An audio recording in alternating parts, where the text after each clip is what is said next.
So what's up, YouTube? It's your boy Gabi here, back at it again. So today we are going to be talking about how to make side plots that goes into like your main plot of your story from like a graphic novel, from your manga, or any type of comic book that you're doing. So within the main plot, let's say from point A and from point B, you have a strong beginning, middle, and the end, correct? That's what every story should have: a strong beginning, a strong middle, and a strong end.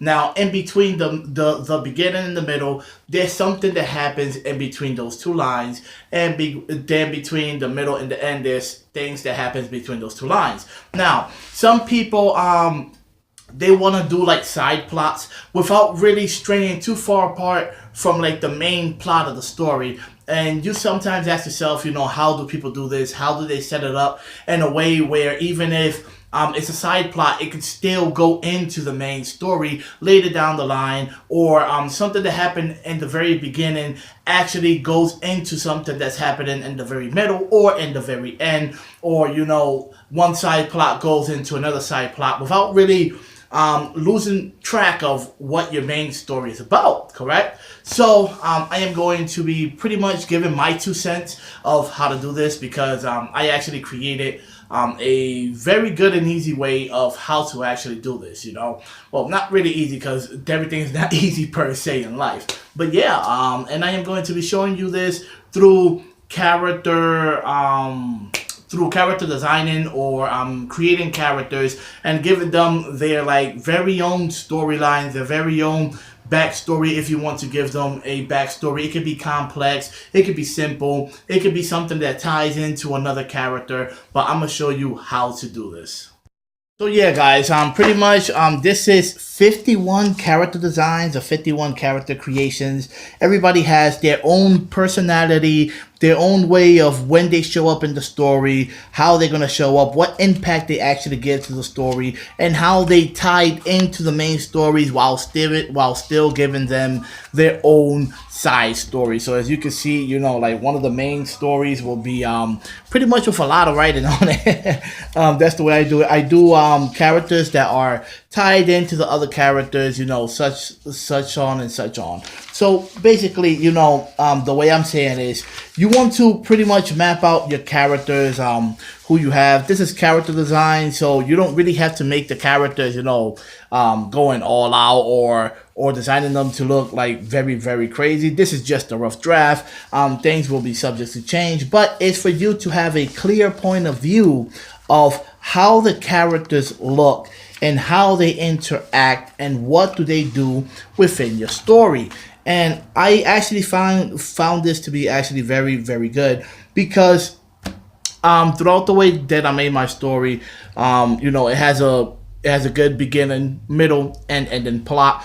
And between that, I was actually, kind of like made up with the question, or came up with the question, how can I fit other stories without really taking away from the main storyline, so I can have things that are exciting and doesn't always have to go into the main story, because you don't want for your series to actually finish like quick, or you don't want to get to the conclusion really, really quick as well. If you're going like for a shonen type feel, for like a battle type series, manga, graphic novel, comic book, or whatever you want, So pretty much this is how I made it. Every character, I gave them their personalities, so that way when you introduce the character again, you don't forget how that character is, all his quirkiness, all her quirkiness, what's the main purpose of her stuff, like the powers, if they have powers, techniques, etc., etc., etc. And yes, to make 51 characters, or even 50, it is very, very time consuming. You do take a lot of time, but I'm gonna tell you the truth, at the end of the day, it's actually very worth it, because when you're going into your story, it just lets you make a richer story for a richer like story-wise speaking. It will help you out. It will create this road where you don't really have to kill your mind and be like, oh no, because then he come out in such a thing, and how does this tie to this, and how does this tie to that. And one way to actually pretty much do this is I separate them. So pretty much, this is pretty much like the main cast of what you're gonna see.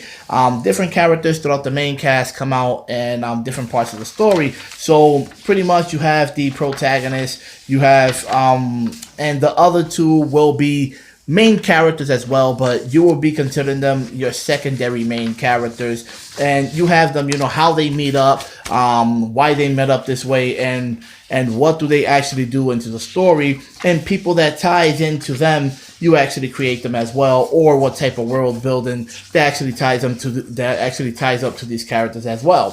So basically, in this whole world building part, just by him meeting her and him, all of these characters tie up, all of these characters show up into the story, and creates a bigger plot to the actual story. So these characters will be something that ties in and that runs into the characters as well. This is the other main character, which his name is Pollen, and things that tie up to him will be these characters. He's always with another character, which is a female character named June, that actually puts in a lot of plot into the story as well. So pretty much, if these are the two main focus points of your story, which is Pollen and Mumbie, and the people that associate with them, then you get to the antagonist. You know, like, what's the antagonist? The people that tie in with the antagonist. What do you want the antagonist to actually do? And how does this affect your main characters or people that are with your main characters? And it pretty much goes in, you know, I mean, I'm rambling now, and it sounds, you know, like a little difficult, but at the end, once you have everything mapped out, it's actually very, very much easier. It's actually breathtaking, really. So Mumbie, and he's inside of this association, which is called the FU, and the FU is pretty much associated with a couple of other characters as well. Same down the line with her. You see her starting off the story where she has a relationship with these two. That ties into the whole FU, and the FU ties into actually these two, and going into the main antagonist of the show as well. So this is how you start to separate them. You start writing different plots. You start writing different story. And at the end of the day, you start piecing them together. That way, when you're going into your main story, you already know what is the route. You know what route you want, who does what with who, etc., etc., etc. Pretty much. If this was a help to you, go ahead and hit that subscribe button. Leave a thumbs up. And yeah, this is your boy Gabi. And peace out.